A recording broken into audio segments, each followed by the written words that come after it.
Thank you, everyone, for staying with us. Welcome back to the program. The earnings, wages, allowances of Nigerian lawmakers get us talking again on the program. And this is the reason the National Assembly did say that perhaps we'd not be talking about this in public. And you did see there the earlier interview that we had a few weeks ago with the Senate spokesperson, Senator Shabi Abdullahi. And he said he will not be talking about how much the National Assembly lawmakers earn in public. But again, they're not public officers. And these are the questions. So the Senate President, Kola Saraki, met with civil society organizations. But then the outcome of it is what the civil society organizations are talking about. And Serapi say they have more questions than answers after that meeting. The big question is, what is the big deal anyways in us Nigerians knowing what our lawmakers earn? And let me put it to you, anywhere we are watching, Serap did say, Serap strongly believes that it is by knowing exactly how much their lawmakers earn as salaries and allowances that members of the National Assembly can remain accountable to Nigerians, and our citizens can be assured that neither fraud nor government waste is concealed. Let's continue with the conversation now. My guest is a former National Secretary of the Labour Party in Nigeria and a lawyer based in Abuja, the nation's capital, Mr. Kayode Ajulo. Let's continue with the conversation now. Mr. Ajulo, do you think by mere putting up the figures of what they earn, we douse the tension over whether or not our lawmakers earn jumbo pay as it's been put out there? You know, we don't need to deceive ourselves. It's like we seem to like our lines, and that is one of the things that always makes some things.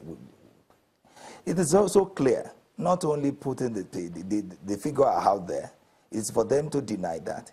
You can see from what you the question you asked the distinguished Senator Sabi some minutes ago.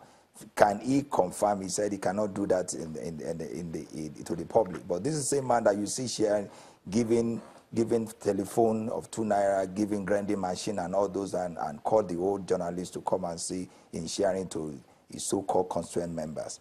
You know, we need to be sincere with ourselves. One thing is this: what they are handing, they are even ashamed and afraid to even mention that. That's why he's not ready to say that.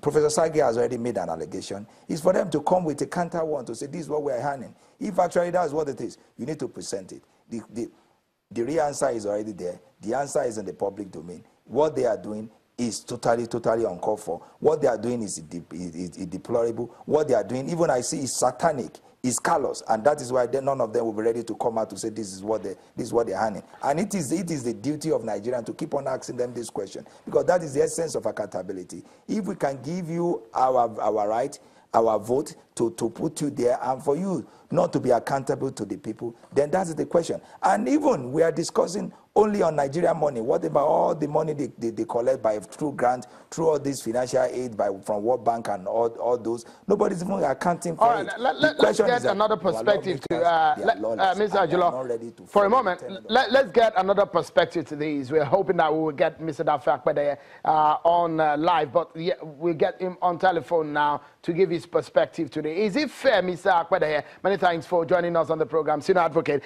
Is it fair to think that our lawmakers earn too much? You have traveled to other democracies and see what is obtainable there. What's your take on what our lawmakers take home in allowances and salaries?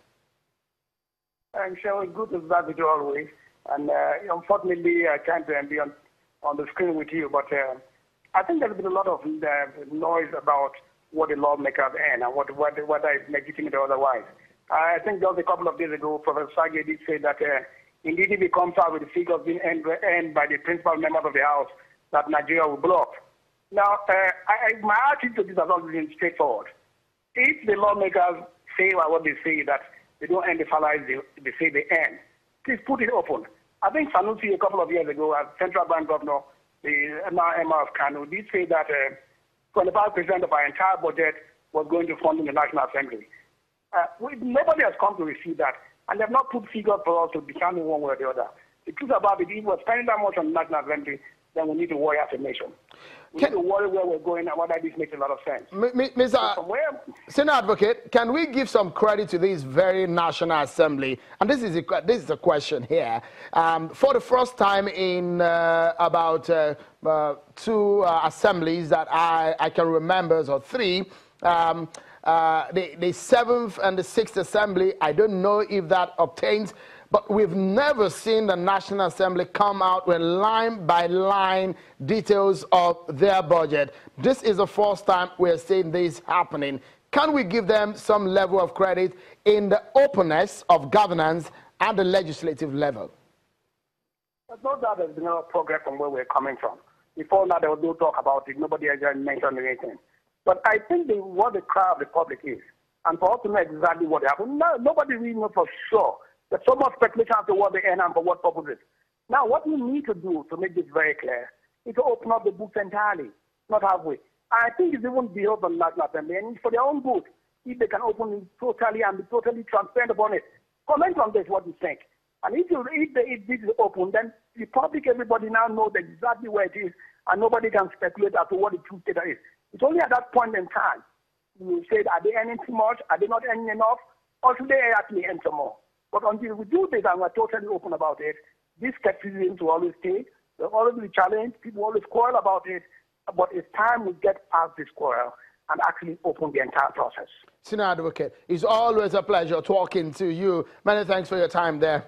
I will wish that we had you live on TV. But anyways, let's get our concluding moments now with Mr. Kayode Ajilo. And let me quickly ask you this. Is it fair, actually, for us to focus on the parliament and not focusing on other arms of government, for example, the executive and the judiciary, in what they earn? Do you think the cost of governance in this country is unbearable, for example, for our economy?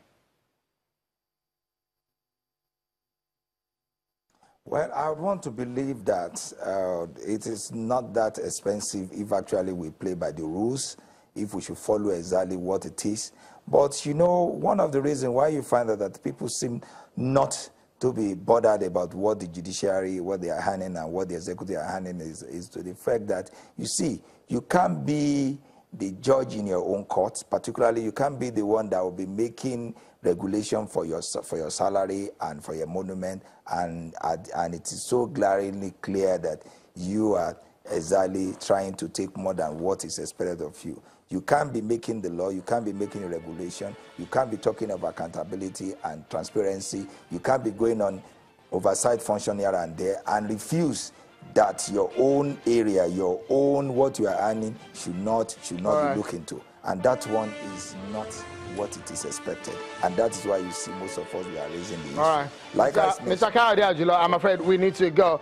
Former National Secretary of the Labour Party and a lawyer based in Abuja. Many thanks for your thoughts tonight. And that's our show for tonight. Many thanks, everyone, for being part of it. I'm Seun Okinbaloye. Bye for now.